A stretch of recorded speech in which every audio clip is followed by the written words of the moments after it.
No one's in the chat. Now is my time to put on chapstick. This is my green room moment. No one's here. I'm at peace. There's no audience. And I can just put on chapstick. Oh shit, there's someone here. What's up, Harry? Okay, so, let me get you to join and we'll share. Yeah, there we go. And welcome to Becker. Welcome to Psycho Kitty. Welcome Tink Rose Ally. Welcome to Sweet Sarah MC. Welcome MR Lupinar. Welcome RC Rizzle. And welcome my friend Harry. How the hell are you? I'm doing all right. How about you? Doing well, doing well. Madison Parmitter, welcome. So, yeah, we just had a chat, so why don't we not beat around the bush? And do you want to just get right into the questions you had? Yeah. Okay. Yeah. So I guess so the title of the live stream is Politics and Shit. Mm-hmm. And before we were talking about whether or not we would prefer, obviously I think the real answer for both of us in this question is we both rather jump off a bridge or take a bullet or something like that. Yeah. But like the question is, do you prefer Ron DeSantis or Donald Trump? Because it looks like, yeah, exactly. So it's like, it is possible that both of those people are going to be running in 2024, God forbid. But I don't know. What would you say your answer is? Well, let's clarify the question. Who would I rather have be the nominee, or who would if they win, who would I rather have? I guess let's go all the way. Like, if who would you rather have be president? Well, and this is in a future hypothetical. Like, Trump has already had his first term. Yeah. Well, the only way that they would win is if they cheat. That's how Trump stole the last election in 2016. He cheated. He conspired with an enemy superpower to steal the election. That's what happened. So that's the only way. That's the only way Republicans can win. They always cheat. You know, they accuse everyone of voter fraud, and yet all the cases in 2020 and 16 of actual voter fraud were fucking Republicans. And of course, they got a slap on the wrist for it. But in the horrible scenario that one of them wins, who would I rather have? I am leaning towards DeSantis just because he's such a wooden fucking dipstick that he has the charisma of an empty box of macaroni. So he would probably be easier to, he wouldn't, knocking my camera over. He wouldn't have this kind of fervent cult-like support that Trump has. So that's probably what I would say. Okay. Yeah, I don't know. As much as it pains me to say this, honestly, I probably, because DeSantis, the thing is about him, his politics and Trump's, as far as their actual beliefs and what their policy preferences aren't that different. However, DeSantis is much more calculating. He knows how to play the game. Mm-hmm. So for that reason, I would honestly bite the bullet on another Trump term, in my opinion. And the reason why I say that, among other things, is because I think there's instances in which, yes, Trump is an absolute buffoon. He's absolutely crazy. That's a given.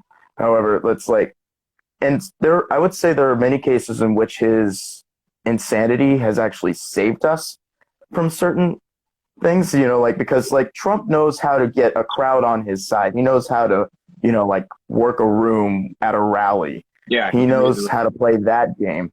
But when it comes to the actual game of policy making, he does not know anything of what he's doing, and he just comes off as a jackass. Yeah. I'd say definitely the most substantial damage Trump did over the course of his term was more or less just kind of to the social fabric, whereas the main the main policy substantive thing, the main policy thing that did get passed while he was in office that did do damage was probably the tax bill back in 2017. That's what I was going to say.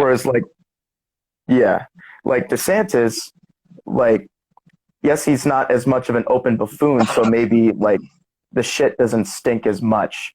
But it's, but like I think like because he's more calculating, and like we're seeing how he's like, doing all this shit in Florida as the governor. I would Yeah. say, in my opinion, I'm more scared of what he's capable of, since he's someone who actually knows how to play the game of politics and he knows how to use the populist buzzwords that Trump did. So I think he's basically just that, like he has what Trump was missing, that potentially like saved us from Trump's term being worse than it could have been. Well, that's why it's so sorry, go ahead. I don't know. But yeah, I was just gonna say that's why like I would like as much like again rather jump off a bridge than have these two. But if I had the choice, I would pick Trump over DeSantis. Yeah, well, that's why they're both violent racists that want to end democracy. So that's why it's so important that we have to stop all of them. And we can't just stop them in 2024. We also have to stop the MAGA crime wave as of right now, because that is what's going to happen. You already have the brown shirt, the police forces are basically the Gestapo. There was a MAGA Nazi, there was a cop in Maryland that was recently outed by anti-fascists, and he was taking internal police database information and feeding it to violent terrorists like the Proud Boys and the Three Percenters, the Oath Keepers, all these other terrorist groups. And so we have that element. He has a violent wing that's militant and ready to murder for him. So you have all these police forces, and if they are if they are able to win, we're going to be under a police state. That's where this is going. They're going to be targeting. We're already seeing the targeting of Jewish folks. Trump saying the Jews better get their shit together or whatever, and then of course Kanye spanning those flames. Thank God there's at least some repercussions for it. But they have to be stopped, because if they are not stopped, it is going to be the end of democracy as we know it. Yeah, I actually thought it was kind of morbidly funny in a way, I suppose. It was Kanye, recently Adidas just dropped Kanye. I think that was just yesterday. Yeah, yeah, and then it was literally 10 days or so before that Kanye said I could say anti-Semitic shit and Adidas wouldn't drop me. Yeah. But I don't know. But honestly, I'm not very surprised that Adidas did drop him. I mean, not just because, that's what they should do, but also, I think he forgot that Adidas is a German company, and Germany post-Holocaust pretty much went all in on reparations. Yeah, they did. Since then. Yeah. And so, any, German companies and, the German government and, anything, coming out of Germany is usually very careful about how they associate with people. Yeah. Yeah, well, I have a friend of mine is married to a woman who immigrated from Germany, and it's a big, big no-no to even joke about, Germans being Nazis, because they take that shit very serious. And like you said, they really turned things around. They didn't want a repeat of what happened from World War I. I mean, basically what happened with World War I was, Germany went to war and they shit the bed. And then you had Hitler steal his way to power and then we have a world war again. So Germany wanted to make sure that shit didn't happen. I heard in Germany it's actually illegal to deny the Holocaust. Oh, is it really? I didn't know that. At least that's what I heard from a friend. I don't know how.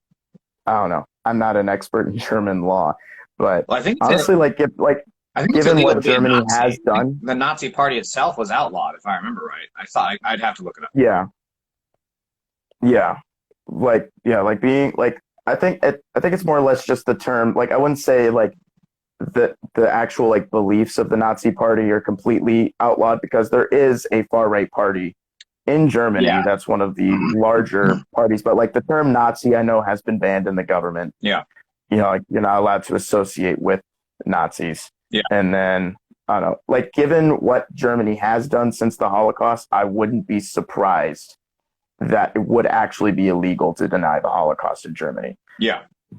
Well, we just have to be very militant in fighting against the rise of fascism, because that is what anyone who's ever studied fascism, that's what we're dealing with. That's what we're fighting against. And like I was saying, the Jewish folks are vulnerable, and their big target, of course, is trans people.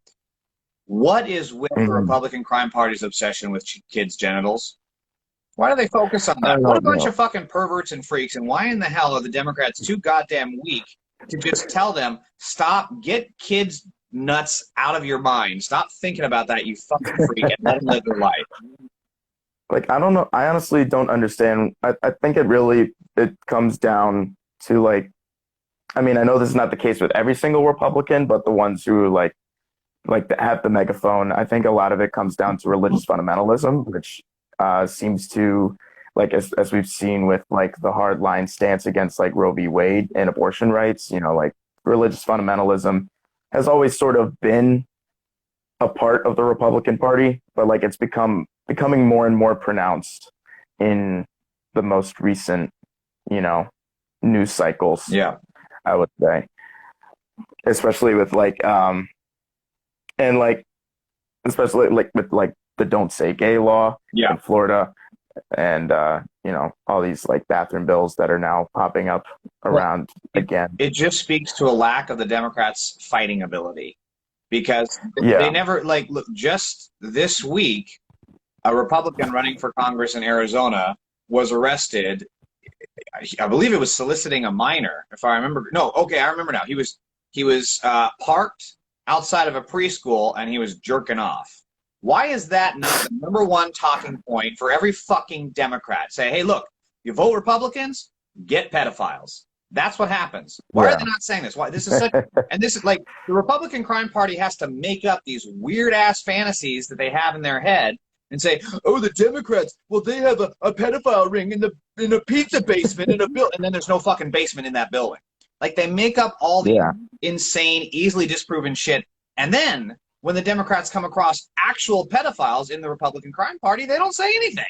What in the fuck? I mean, that's just an example. I got a ton more. There was a guy in Florida running in 2020 who was big into QAnon. Same shit, arrested for, I think he was actually arrested for molesting a minor. And then you have that Josh Dugar guy, right, who's part of the big, he was wholesome, he was Christian, family values. Turns out he's molesting all of his siblings and any fucking toddler that walks down the stairway. And you've got... Yeah, and then there's Matt Gaetz. Yeah, and then you had that RNC staffer who apparently worked very closely with Ronna Romney McTrader Daniel. So why is there no talk about this? This should be an issue for the Democrats, and it's disgusting that they're letting it just slide by them. Yeah, I wouldn't say they're letting all of it slide by. I mean, this isn't necessarily a case of pedophilia, but it kind of goes like... But I mean, have you heard anyone talk Republicans about it? Being no one's talking about it, though. Well, what I'm referring to is the Herschel Walker story about him paying for a mistress's abortion. Right. That has been more or less all over the news. That isn't necessarily a case of pedophilia. But then, yeah, I do overall agree that debates, like they have these attack opportunities, and they just say, "Oh no, I don't want to get the gold nugget that's in my backyard and be rich." Like, what the fuck are you talking about? Yeah, that's fair. Like, I definitely think overall, like, although there are some things that are popping up in the news cycle, I definitely agree that overall, especially when it comes to, like, not just like on these, like character things about like Republicans, but when it comes to like the actual issues that Americans care about, Democrats are highly, highly ineffective at fighting back. And many of them even agree with the Republicans, which is like why, like, I don't know. I mean, yes, corporate stuff, but like, I definitely like the fact that there were like 8 Democrats that voted against putting a minimum wage increase into the initial like stimulus package that was passed at the beginning of Biden's term. Yeah, and then they went along there with were so many Democrats. Yeah, then they went along with the parliamentarian who has no actual power. It's an advisory role at best. I'm sure Mitch McConnell would have done the same thing. He would have listened to the parliament. He's not known for breaking norms, that guy. Yeah. It was like, and I guess for those watching that don't know, like the Republican Party, when they were in control of the Senate some years back, actually got rid of the then parliamentarian that disagreed with a bill of theirs that was going to pass, and then they placed in a new person. Like, not only does the parliamentarian have no actual legislative power, they can kind of be gotten rid of at any point. Yeah. And but then like the way the media talks about the parliamentarian as well, they make it they make the parliamentarians seem like they have more power than they do. They like use words like the parliamentarian has ruled or the parliamentarian has decided. You know, they use language like that makes it like, without saying that they actually have this power, they kind of like implicitly imply that the parliamentarian has more power than they actually do. Yeah. Which is nuts to me. Well, I want to go back to what I was mentioning earlier, though, about the attack as of being able to attack the Republican crime party for being child molesters, because that's what they are. And like, I shit you not, about like every other week, there is a new, and here's the biggest thing. So that guy I was telling you about in Arizona, he was asked like, well, why'd you do it? And he's like, I was just stressed. So when you're stressed, you beat off to preschoolers? What are you going to do when you're like, when you're having death threats? What are you going to do when you're facing nuclear obliteration? What are you going to do when you've got your corporate media backers breathing down your neck? Like, if you're just stressed from an election and that makes you beat off to kids, you need go to jail. Go to jail, man. Just go the fuck to jail and stay there. But this exactly. Like, the Republicans keep making crime an issue, right? And crime is an understandable issue. Like, people want to be able to walk down their neighborhoods. So if crime is going to be an issue, well, sorry, but, you know, adult Republicans molesting children, that's a pretty powerful fucking topic, and people hate talking about it. So they should be bringing it up, though. They need to couch it. They say, listen, we need to keep our communities safe. The best way to go about that is keeping Republicans out. Look at this Arizona guy whacking off to kids. Is that who you want in your community? Is that who you want taking care of your kids? Is that who you want as a school principal? Is that who you want writing policy about which kids get to go into which restroom? And now, as part of the Dobbs decision ending Roe versus Wade, there's a whole bunch of Republican states that are like doing these forced genital inspections of kids because they want to. I'm sorry, it's actually like not exactly related to Roe versus Wade. It's more a trans issue. But they want, like, literally, if a girl wants to go into sports, she has to have her, you know, her hymen tested by a fucking adult. Do you want that Arizona congressman doing that test? I don't think that you're going to have a Larry Nassar 2.0 on your hands. So the Democrats should be talking about this, and it pisses me off that they let these attack. And just like Warnock, like you were saying with the debates, yes, Herschel, it's a wedge issue. If Republicans are learning that Warnock did pay for not one, but 2 abortions, that is going to get some people to stay home. Why would you not talk about it? And it's just so frustrating. Exactly.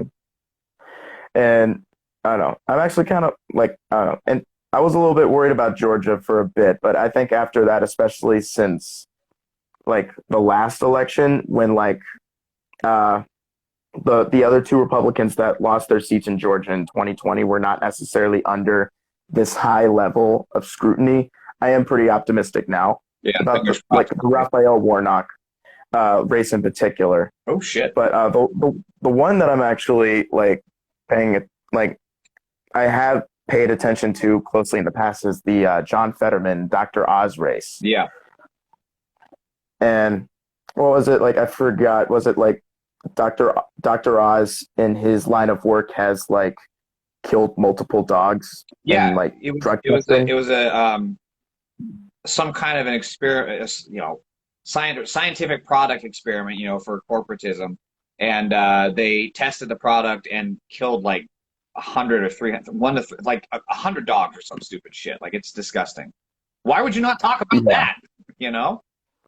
Yeah, and I don't know, John Fetterman, and like I don't know, I actually like John Fetterman's one of the better, like usually, like John Fetterman is a Democrat that I'm actually like more or less optimistic about. A lot of Democrats I can't really get excited about anymore. It's like, yeah, obviously they're better than Republicans, but not super inspiring. Just like a standard like milquetoast centrist. Whereas like John Fetterman, like I don't know, I find it like hilarious that Dr. Oz thought it was an actual attack on him to associate him with Bernie Sanders when Bernie Sanders is in fact one of the most popular senators currently, like one of the most popular congressmen, period, and but like across both houses. Yeah. And and he's acting like that's an attack on him. Well, and then meanwhile, John Fetterman has been hitting him where it hurts, like in some aspects. Is like, yeah, this guy lives in New Jersey trying to run a Senate race for Pennsylvania, and like he doesn't really give a shit about you. Like if he did give a shit about you, he would actually try to, be more in touch with the community rather than running a campaign, like almost effectively an entire campaign from his mansion in New Jersey. Yeah. And yeah, and I think that like usually like most people wouldn't give a shit about something like that, especially like if you're like a union worker who it's like, yeah, just talk about the economy, man. Like I talk about like my paycheck, talk about my job, talk about unions, things like that. But like I think in this particular case, like it's actually working because, well, Dr. Oz like is out of touch. Yeah. If you see Fetterman, a lot of it is he's just going on offense, which is what I'm talking about, which is what the Democrats consistently fail to do. They refuse to attack. They refuse to go there. They just cede the ground entirely. And I just want to go back because, like I was saying with these same attack ads, do you know who Alejandro Caraballo is by any chance? He was the guy in Texas, right? No. She's a trans attorney for transgender rights. Out of Harvard, my bad. No, it's all good. Sorry. And she follows obviously a lot of these bills, like I'm saying, against transgender rights closely. And this is something that Democrats should be talking about because they want to pass these bills. They're saying to protect kids in school, right? So they want to protect kids in school, and yet who are they having testify in regards to how dangerous, trans affirmative care, I think that's what it's called, trans affirmative care. They have these people testify in Florida in favor of the bills, and these people are coming out of like they have a Better Call Saul office in the middle of a strip mall with like a little blowy doll. I shit you not. These are the kind of people that they are thinking are prestigious. It gets interesting. So these people that they are hiring in Florida, because it's Ron DeSantis' state, of course they're going to hire someone like this. The dude that they had wanting to testify in favor of that bill was also arguing in favor of pedophilia support groups. I shit you not. I think it's called MAP. The organization, I think, was called MAP, or Men's Positively for Pedophiles or something like that. I kid you not. He has a whole bunch of tweets and a whole bunch of texts in support of like NAMBLA and other organizations like that. And he's saying, we should add the P to LGBTQ, and P obviously being pedophile. These are the people that the Republicans are saying, oh, yeah, this person should be in charge of taking care of kids and keeping them safe. And you just don't see any talk about that. And I just want to point something out. So I brought this up 3 times, right? But even you're kind of, we're diverting onto other things. It's an icky topic. I get it. But the Democrats need to find a way, because I'll tell you what, you want suburban moms back? That's going to motivate them. Yeah, I do agree. I don't know. It's just like, the reason why, like, I don't know, I've been kind of inadvertently diverting from that because that's just not, like, I don't know. That's just not something I've been, like, paying attention to. Yeah. It's not a focus of mine, but, like, I do get it. It's important. Revel in it. Yeah. Yeah, it's important. I'm not, sorry if I have been kind of, like, redirecting from it, but that's more or less, like, unintentional. Yeah. But, I don't know. But, yeah. Well, but I definitely get it. Just keep at least that perspective, because it's going to continue being a thing. And I can tell you what, I have 2 trans family members in my family. They're not whacking off outside of a preschool behind a bush in a van. They're not doing that. That's Republicans. Yeah. So we just need to keep that kind of stuff in mind. That's why it impacts me so much. Is I don't want to hear this bullshit about that. It's not true. But so why don't we then talk about crime? Because crime is obviously a huge issue right now. It kind of all ties into my overall theme, at least as of right now, which is we see recently that I think someone quoted it's 8 of 10 of the worst states for crime are Republican red. That I saw something different. I saw all of the top 10 were being red states, but beside the point. So, why are we not seeing the Democrats use that as a reason to attack their opponents when it comes to crime? Yeah, and I was just realizing this earlier, and I think that can factor into like why Democrats don't attack on like any of the things that we talked about before, including like the pedophilia and things like that, is because like take for example, like Bernie was someone who always went on the offense and took no one's bullshit from either the Republicans or the Democrats, but people counted that against him because like, oh, like fighting like that is a little bit too Trump-like. I think Democrats, like in a certain sense, really care more about optics than they actually do care about like, you know, winning and actually like trying to make people's lives better. They only like that is like that's my personal opinion on it, because like I remember having a conversation with someone. I was saying we need Democrats that can fight like hell. Yeah. Like if Democrats are going to be the party, because like, and this is what pains me the most, because I do not like overall as an organization, I do not like the Democratic Party, but they are what we have. That's the sad part. So like if we're going to be stuck with this group of people, then we need Democrats that can actually fight.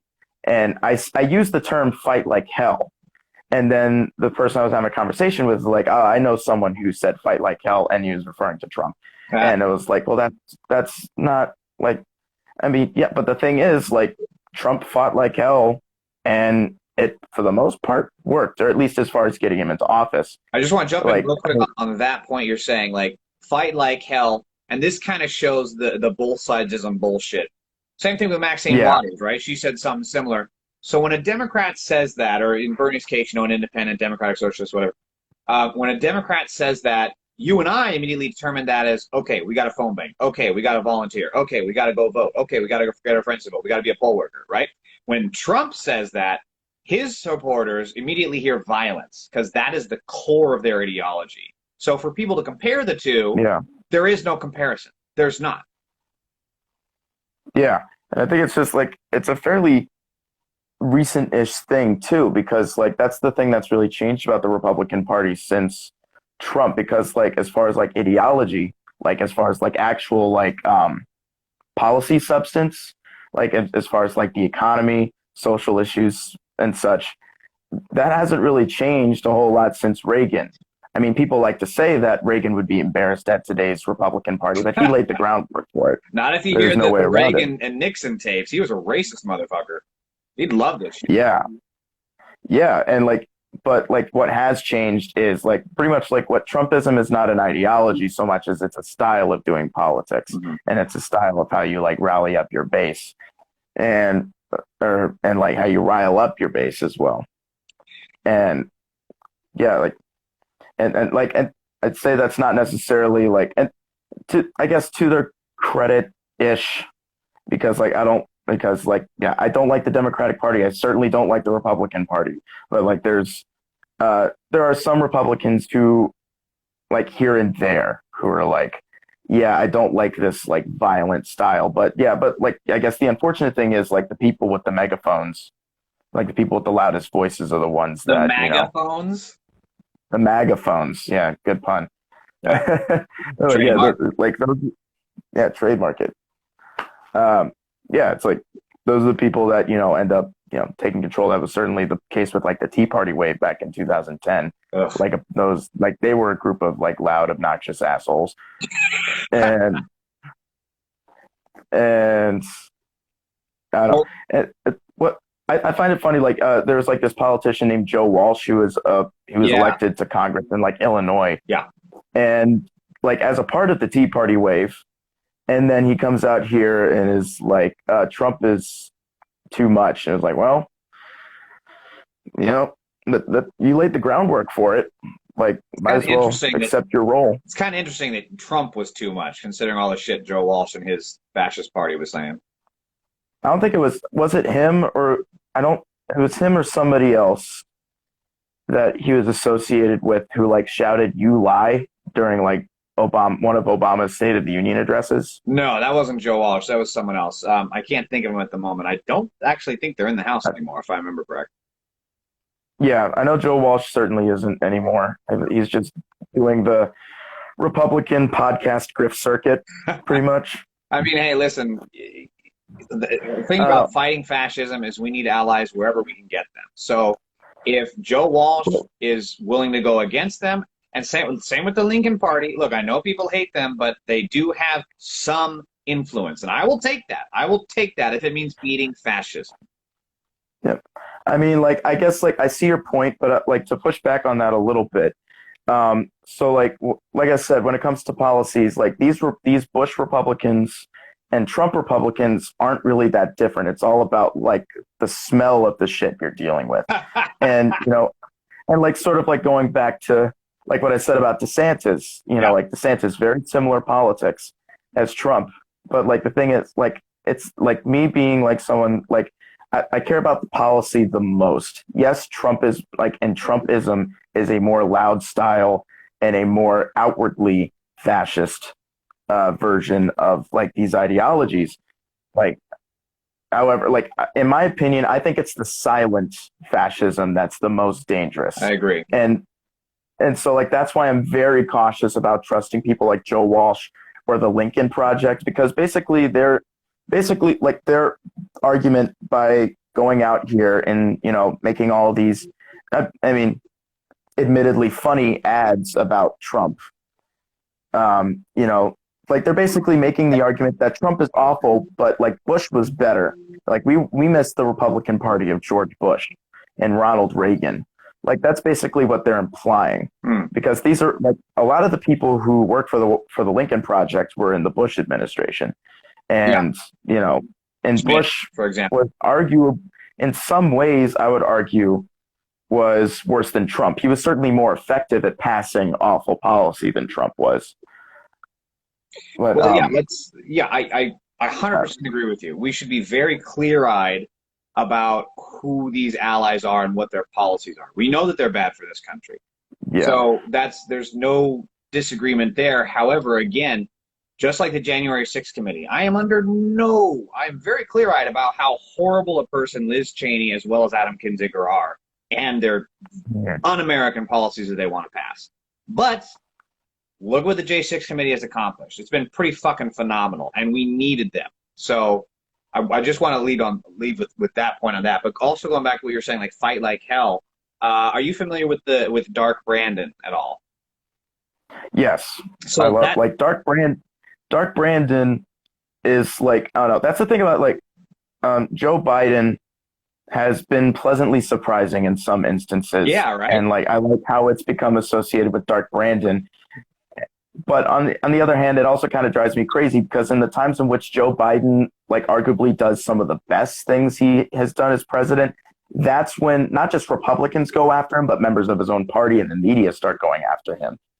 Like starting with withdrawing from Afghanistan. I mean, yes, it clearly looked messy from how we were being fed it, but compared to the rest of the Afghanistan war, that was probably like the cleanest part of the entire ordeal. And then there's like him pardoning nonviolent weed offenders, and saying he's gonna take a hard look at weed's placement as a Schedule I drug.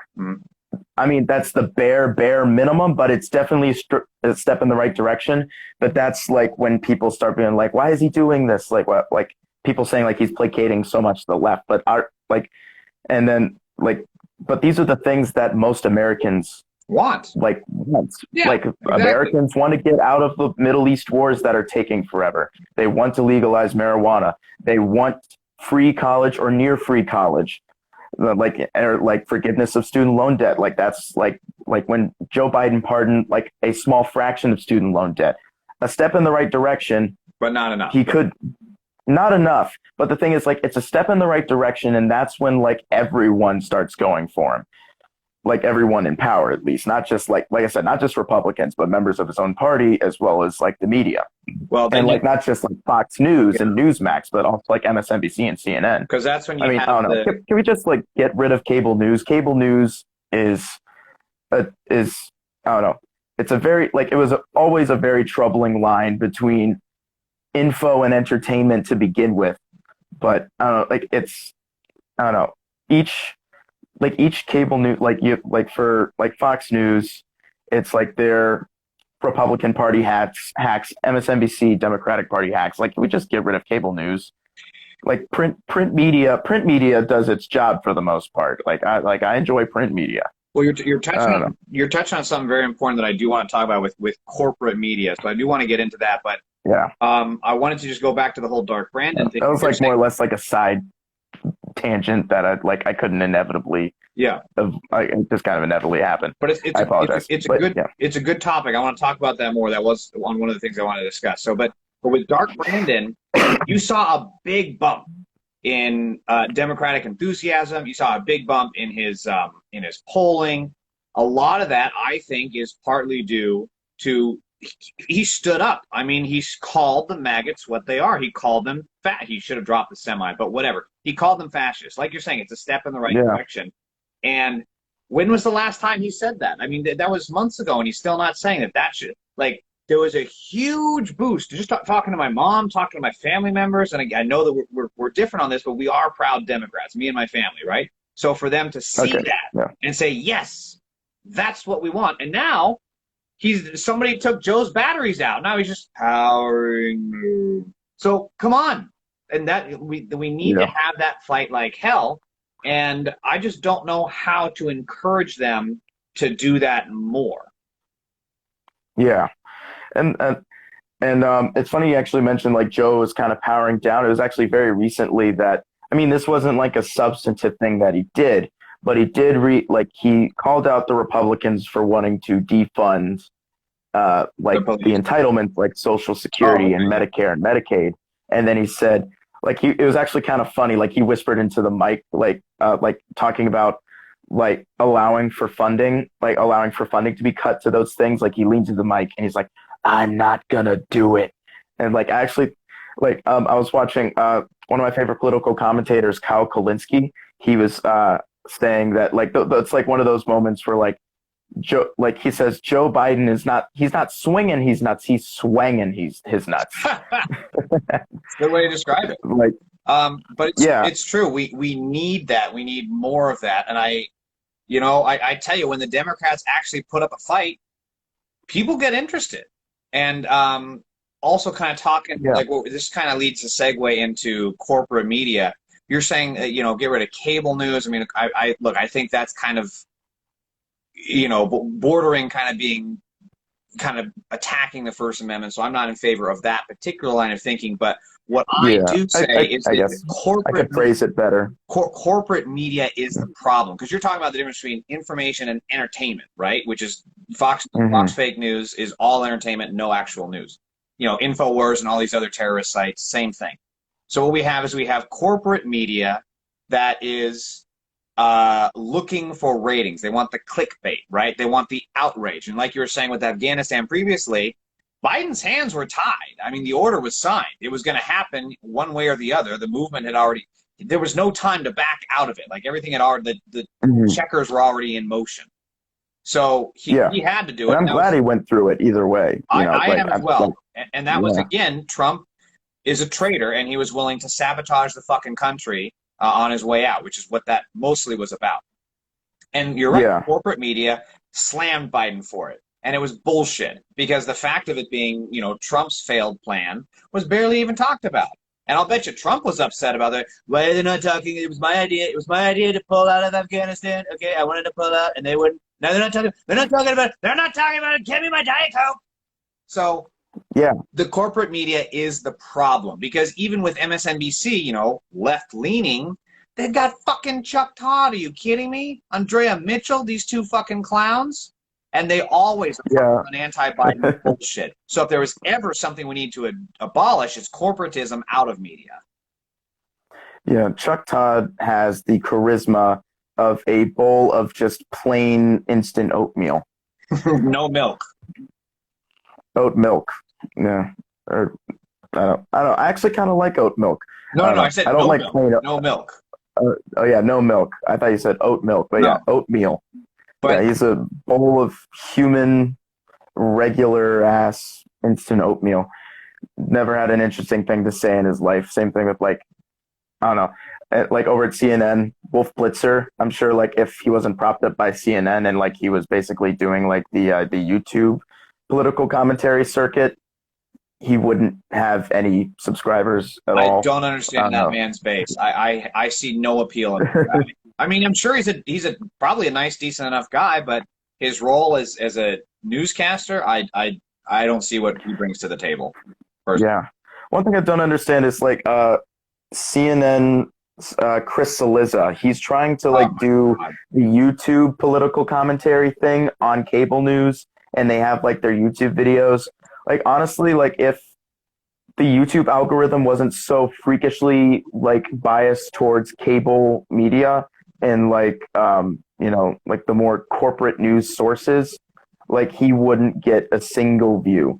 Like, and we've seen that like before, like it was like before Adpocalypse, like if you remember like that thing happening. Yeah, I remember that. Like before that, and they were talking about like they basically YouTube decided to paint all independent media concerning politics like under the same banner. Yeah. So like like left commentators and right commentators, regardless of how awful and or how awful or good anyone like any one of them could be on their own. They just painted them under borderline sources and then started propping up these corporate media sources that really their only interest is ratings and money rather than actually keeping people informed. And Chris Cillizza is a perfect example of exactly what we're talking about. The man is an empty fucking vacuum of opinions. He brings nothing to the table except clickbait.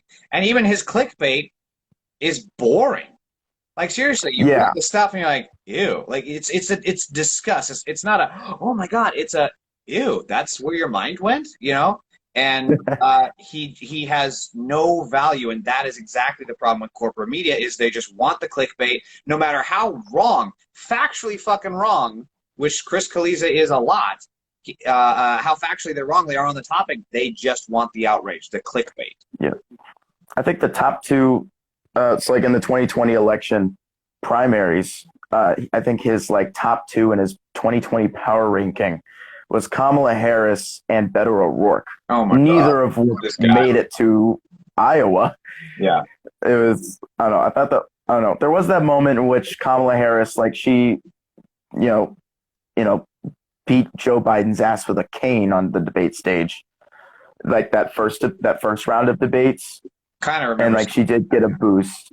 Yeah. Yeah. She was, like she went like all in on like attacking Joe Biden's past positions on busing, and like she growing up was a beneficiary of busing, and so like she was talking about like busing was very important. It was important to me. It's important to so many kids, and basically just handed him his ass on a plate. Yeah. In that particular instance, and she did get a brief poll boost from that to the point where she actually surpassed Joe Biden, albeit briefly. Yeah, I remember. In the poll numbers. I think like she and Bernie were the only ones to ever surpass him. Yeah. In the 2020 polls. I mean, I forgot. Elizabeth Warren did that like briefly as well. Yeah, I mean, personally, I think that attack line was kind of bullshit, because to think that the Biden of today would have done, what he did back then is kind of a silly comparison. He's obviously changed and become a better person since then. But hey, I mean, it is. Yeah, I mean, I was doubtful about that. Would have told him to do. I mean, it's a great attack line. So last topics. I know you also got to head out soon, if I remember right. Is I wanted to talk about what time is it? Here in California, so even when the prices were going down, California prices for gas were going up. Shell just announced yet another record profit, and they're buying I think it's 15% of their earnings are going to stock buybacks, so they'll just enrich themselves even further. So what this comes down to, this inflation, it is not it has absolutely nothing to do. Well, okay, it has a very small amount to do with global situation, and a lot of it simply comes down to corporate greed. This is a Republican inflation. That's what this is, and we have these people on the earnings calls. Their CEOs saying, "Oh, we can just jack up the rates, and guess what? Get out of jail free card. We can blame it on inflation." So, how in the hell can we get people to wake the fuck up and realize that? Well, I don't know, like, I guess, like, it can be boiled down to one metric, I think, because, I mean, yes, like, inflation is an actual, like, problem in some areas, but, like, yeah, like, they're definitely, like, especially the gas companies, just kind of take advantage of that and, yeah, jack up their prices. But I remember Bernie was in a debate with Lindsey Graham over some cable news channel. I think it might have been Fox News. I mean, like, as bad as Fox News is, I guess, like, minimal credit to them for hosting Bernie Sanders and having, like, giving him a place to speak and try to talk sense into some of Fox News's viewers. But Bernie said that, you know, like, I think, like, a barrel of gasoline today, or at that point, costs like $100 bucks. Right. You know, that's like for a whole barrel. The last time it was that much for a barrel of gasoline, gas was only like $3 at the pump. And this was at the time in which gas was as high as like $5 or $6 a gallon. Yeah. And it's like, you can't really, like, he was basically saying like that, like, because of this, you can't really blame inflation alone. A lot of it is due to like corporate, you know, jacking of prices. Mm-hmm. So like, basically, like, I don't know.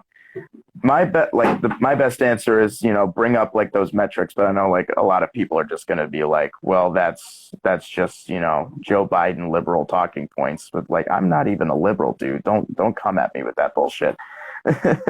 Well, I think to that point, what we have to do is well, first of all, a lot of it is rejection of the talking points because they don't hear it enough, right? Because they don't hear the facts enough. They're drowned out by Fox fake news and these other terrorists at like Breitbart and the post-lobotomy millennial.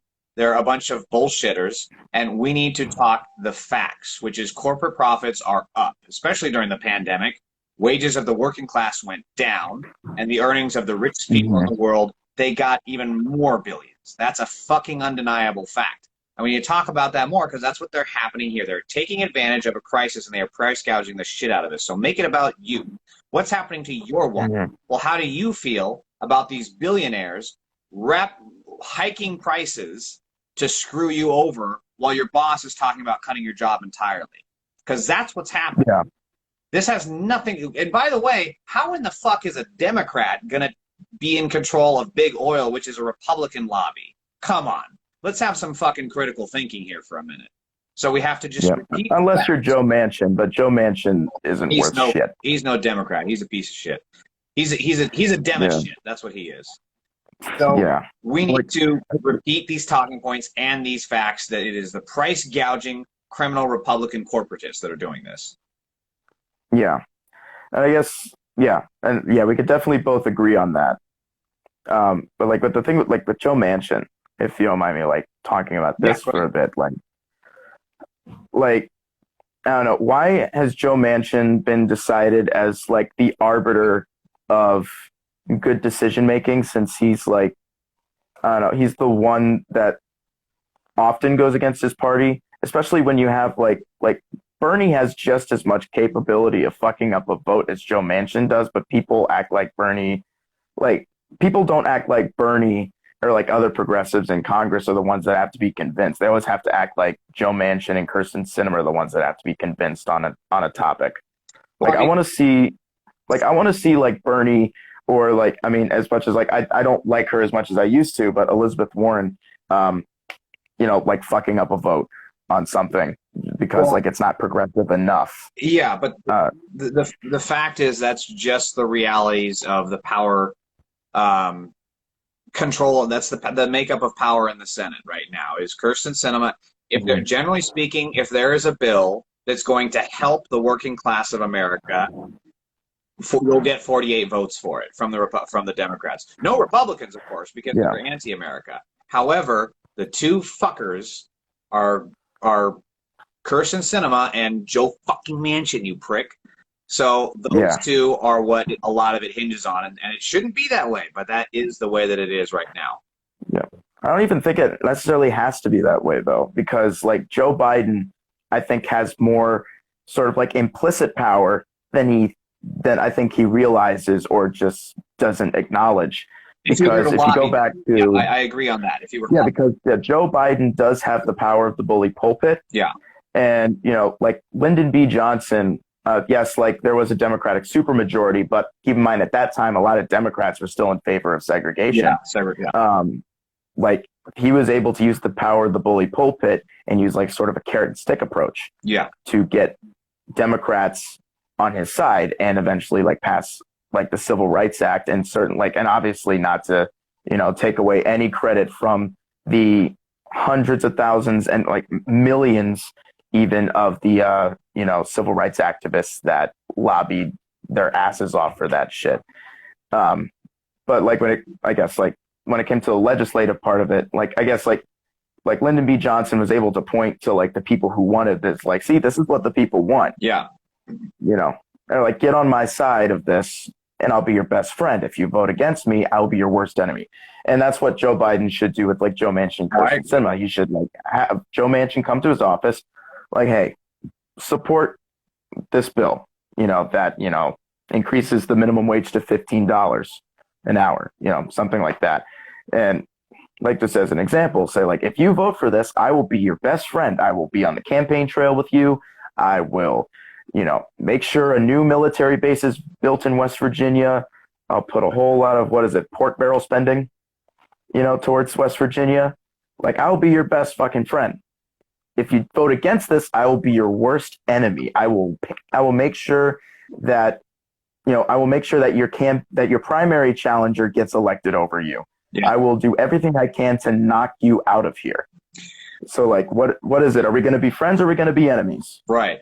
And like, I think Joe Biden has more power than he chooses to acknowledge or than he realizes. But the thing is, I don't know what's in that man's head. So I don't know like whether or not Joe Biden realizes it or he just decides to not do it, because there are many cases in which like, and I'm glad Joe Biden is definitely seemingly slowly realizing that Republicans can't be reasoned with, because like he is part of that old school breed in which, Democrats and Republicans, we can work together, completely forgetting what it was like during the time when he was vice president with Obama. Yeah, exactly. And Mitch McConnell basically making his number one goal in life to make Obama a one-term president, or to make sure, or like after he became majority leader, to like make sure he never got a Supreme Court pick after that. I'm glad Joe Biden seems to be slowly but surely realizing that, but I think that also needs to apply to members of his own party, that apparently like he has to, like, he definitely like should start, like, I mean, he should have started a long time ago, but like he really needs to realize that there are some people in his party that just simply don't have the American people's best interests at heart. And, and from what at least like his platform on paper is like what the people want. Yeah. And he should start more actively fighting more for that. He should. And I'm glad he's starting to do that a little bit more. Well, talking about Kirsten Sinema and Joe Manchin, do you know how we make it so they don't have all that power? We get more senators. So let's end on this. That's one way, definitely. That is a fact. If we have more senators, we can do a whole bunch of shit. We can codify Roe versus Wade. We can codify protections for LGBTQ people. We can codify a minimum wage. We can make it much easier to form a union, and we can make it harder for fascists to steal elections, which is what the Republicans are trying to do. So what are your plans to vote, my friend? What are you doing to vote? Well, I actually just got my absentee ballot in the mail. I don't know exactly how the districts have been redrawn this year, this past year, but I don't know. I don't know. I'm not the biggest fan of the guy who I'm voting for. I mean, he's like, I don't know. I went through his website, and when you go through like a Democratic candidate's website for like their platforms, like it's already a bad, like, so it's a bad sign if they don't have a platforms page. on their website, like Yeah. a position What page are on the they? website. Republicans not having platforms? What are they? Yeah, so like it's a bad sign if they don't. This guy luckily does. Like he does have like a positions page of like what his like campaign is built on, and it's actually like policy substance rather than just like trying to bring respectfulness back to DC. You know, a lot of that flowery language. But the red flag for this guy for me was access to affordable healthcare, which the reality should be free healthcare. I'm going to fight for free Ah, healthcare rather than just access to affordable healthcare. Yeah. Like But, but you got yeah, your ballot. Are you gonna vote on election day, or are you mailing it in early? I'm gonna like I don't know. I live like right now. I'm in college. I'm 3 hours away from where my permanent residence is. So like I probably it's just the best move to fill it out and then just like Yeah. mail it in. Yeah. But yeah, Well, I will be doing that because the guy who's currently sitting in our seat, in our congressional seat, is a Christian fundamentalist from Liberty University. ew. And Ew. God. exactly. That's like having shit sandwich with a vomit salad. Yeah. Well, I mean, like Christian fundamentalists from Liberty University, in most cases, that's more or less redundancy. Yeah. Well, I just want But to end on a little bit of positivity. Everything that I'm saying shows that early voting, as of right now, which is going to favor Democrats because Republicans think it's fraud because they're stupid, yeah, is showing actually projected to break 2018 and 22 turnouts in a lot of states. Georgia, for example, is approaching records, and other states as well. So fingers crossed, we can push the fascists back a little bit further until we can finally put the trash can over them. So mm, I'm going to post this on YouTube. So I just want to encourage anyone that does end up watching to make sure vote these fascists yep. the fuck out, and fingers crossed that we have some progress this time in accomplishing that. Let's hope. Yeah, we'll see. Hard to be We'll see. optimistic in this day and age, man. I'm too young to be jaded. I hate it. Are you? I can't remember. You're younger. Yeah, you are because you're in college. Of course, you're younger than me. I graduated like 10 years ago. So yeah. I'm not even old enough to drink, man. Like, and I'm already like jaded. It's like just You're not like alone. I can't wait. Yeah, too young for this shit. At least you're voting. The thing Just is, make like, sure you try and get a couple more friends to vote. That's the biggest thing. I'm texting all my family and friends to vote. That's the biggest thing we can do. yeah, definitely. Oh, yeah. I don't know. My parents are the ones that got to remind me to vote, more or less. Harry, Yeah. come on. Your parents have with how politically knowledgeable you are. Come on now.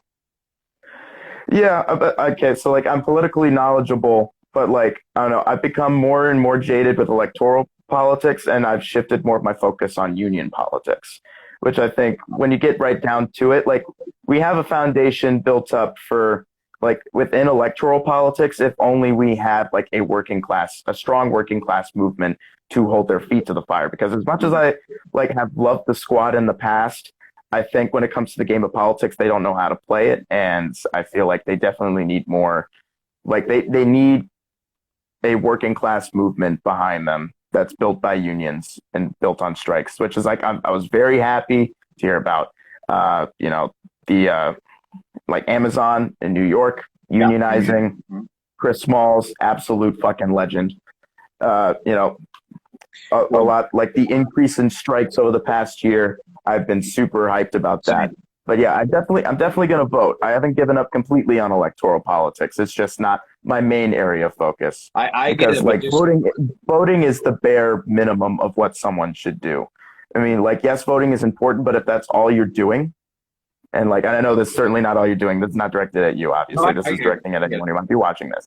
Like, yeah, if voting is all you're doing, then you're not really helping anything, I would say. You definitely need to, go join a protest. If you are in a industry that is heavy with unions, join a union. If you don't have one, fight for one.